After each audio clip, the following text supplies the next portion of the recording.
या विराट हिंदू संमेलनाच्या निमित्ताने व्यासपीठावर उपस्थित या कार्यक्रमाचे अध्यक्ष श्री प्रवीणजी वारबोले, आजच्या कार्यक्रमाचे प्रमुख अतिथी हरिभक्त परायण वैजनाथ महाराज गुट्टे, या आजच्या कार्यक्रमासाठी प्रमुख वक्ते म्हणून लाभलेले ॲडव्होकेट आशिषजी जाधवर साहेब, आजच्या या स्वागत समितीचे अध्यक्ष श्री बालाजी बिराजदार, या हिंदू संमेलनाच्या निमित्तानं केशव वस्ती, केशव नगर परिसर, रेणुका नगर, शारदा नगर, एसटी कॉलनी, सूळ नगर, किसन नगर, म्हाताराम नगर, विद्युत कॉलनी आणि या परिसरातील खूप मोठ्या संख्येनं इथं आज नागरिक उपलब्ध आहेत. अनेक व्यवस्था आपण पाहतो, इथं अनेक नागरिक बाजूला उभे आहेत. थोडीशी गैरसोय इथं बैठक व्यवस्थेची झालेली आहे, पण आपण समजून घेऊ, आपण सर्वांचा हा कार्यक्रम आहे आणि त्यामुळं या कार्यक्रमासाठी मनापासून आपल्या सर्वांनी सहकार्य यापूर्वीही दिलेलं आहे आणि असंच आपण आता देणार आहोत. प्रश्न असा येतो की आपण ह्याचं जे आयोजन केलेलं आहे की विराट हिंदू संमेलन, आता सूत्रसंचालकांनी आपल्या बोलण्यामध्ये असं सांगितलं की भारतभरामध्ये अशा पद्धतीचे 85,000 हिंदू संमेलनं होणार आहेत. मग अशी काय वेळ आली की अशा पद्धतीचे हिंदू संमेलनं व्हावे, जेणेकरून याच्यातले 60-65,000 झालेले पण आहेत. शहरामध्ये सुद्धा वेगवेगळ्या वस्तीमध्ये अशाच पद्धतीच्या हिंदू मेळाव्यांचं आयोजन हे करण्यात आलेलं आहे. गेल्या अनेक वर्षापासून इथं एकत्रित आपण सर्व राहतो, आपले काही सण उत्सव आपण साजरे करतो, आलेल्या सगळ्या अडीअडचणीवर तोंड देत या सर्व मात करण्याचा प्रयत्न करतो. पण आता या सगळ्या गोष्टीची आवश्यकता का? राष्ट्रीय स्वयंसेवक संघाला 100 वर्ष पूर्ण झाली आणि राष्ट्रीय स्वयंसेवक संघाने किंवा स्वयंसेवकांनी सगळ्या जबाबदाऱ्या किंवा सगळ्या गोष्टी पार पाडल्या पाहिजेत असं नाही. हा समाजाचा सहभाग आहे आणि एक आपल्या कार्यक्रमाचं आगळं वेगळं वैशिष्ट्य असं की हा कार्यक्रमाचे आयोजक कोणीच नाहीत.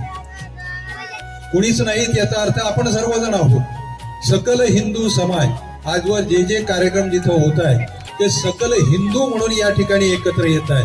हा कुठल्या तरी जातीपातीचा विषय नाहीये, कुठल्या राजकीय पक्षाचा विषय नाहीये, कुठल्या सामाजिक संघटनांचा विषय नाहीये.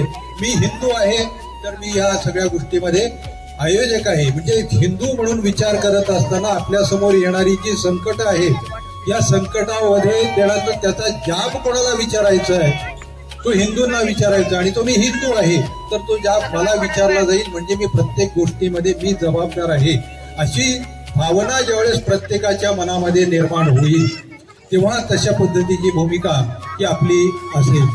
आज अनेक संकट आपल्या समोर आहेत, संकट येऊ घातलेली आहेत, अनेक संकट येऊन गेलेली आहेत.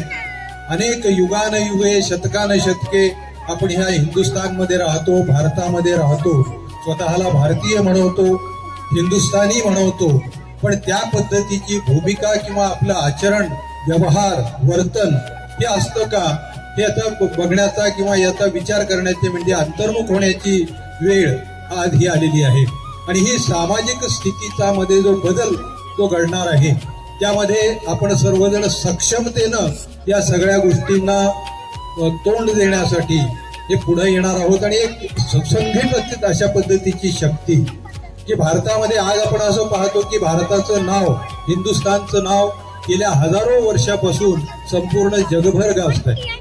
म्हणजे एक सुसमृद्ध अशा पद्धतीची संस्कृती कुठली असेल तर ती भारतीय संस्कृती, हिंदुस्थानी संस्कृती असं त्याला आपण म्हणतो. हिंदू धर्म, हिंदू संस्कृती या सगळ्या गोष्टींचा विचार करत असताना सर्वांना सामावून घेणारी अशा पद्धतीची संस्कृती म्हणून आपल्याकडे पाहिलं जातं. तेव्हा याचे पाईक म्हणून जर आपण असू तर आपल्याला आपण सर्वांनी याची जबाबदारी पेलणं हे अत्यंत आवश्यक आहे. आणि म्हणून मी एक हिंदुस्थानी नागरिक म्हणून किंवा एक हिंदू म्हणून माझं कर्तव्य काय असणार आहे हे सर्वांच्या समोर उद्धृत करण्यासाठी आज आपले प्रमुख वक्ते अतिथी या ठिकाणी आहेत. अनेक गोष्टींच्या मध्ये आपण हिंदू म्हणून कुठेतरी कमी पडतो की काय असं आपण ज्यावेळेस अंतर्मुखून विचार करतो त्यावेळेस आपल्याला हे जाणवतं.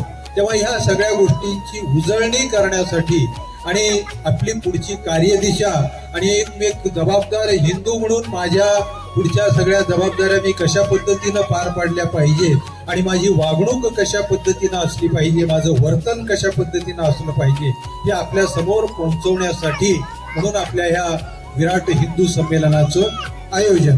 असं नाहीये की हाच एक कार्यक्रम आता इथं झालेला आहे आणि मग कार्यक्रम खूप छान झाला असं समजून आपण आता वेगवेगळ्या कामाला लागणार.